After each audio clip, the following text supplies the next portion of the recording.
Welcome to tutorial number 2. Let's open Twine. And now we're going to find our first story and do some editing and changing of the format. Double click on the white bar for full screen. We're going to go down to the bottom here. We're going to change the story format.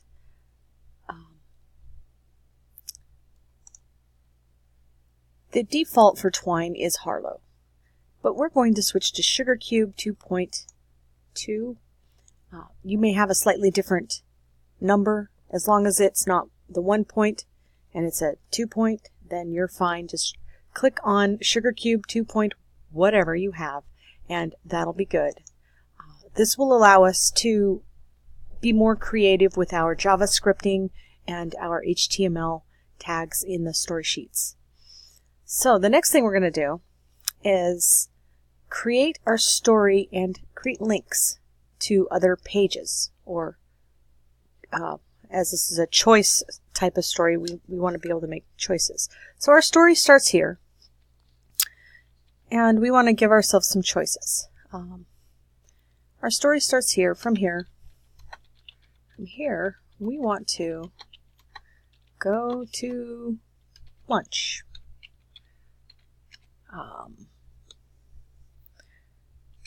Do you get into the right line or the left line?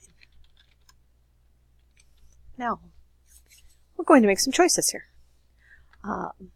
If I take this right, and I'm just going to highlight right so you can see it.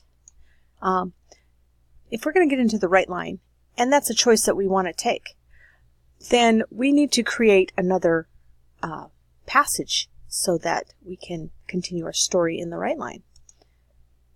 We do that by simply putting 2 brackets on the left and 2 brackets on the right.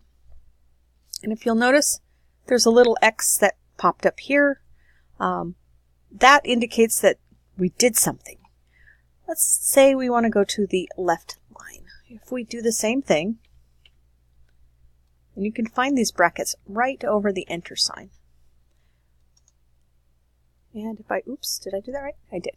Click off of that, I have 2 choices.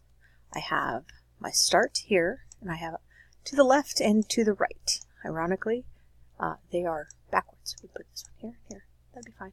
Left and right. And that is how we start our choice-driven story.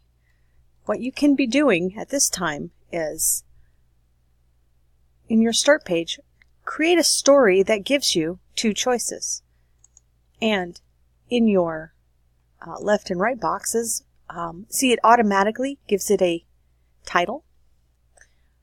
You can continue telling the story as if, you know, what would happen if you were in the left line here. Mr. Corliss decides to hold this line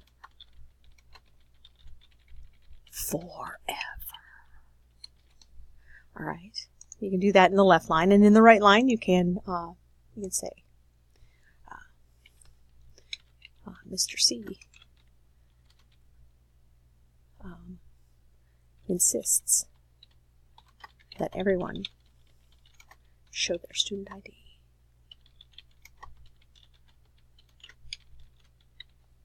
All right, so give that a try. Write a story here and give yourself 2 choices, one that goes here, one that goes here, and let's see what happens. The next tutorial, I will show you how to fancy up your links just a little bit.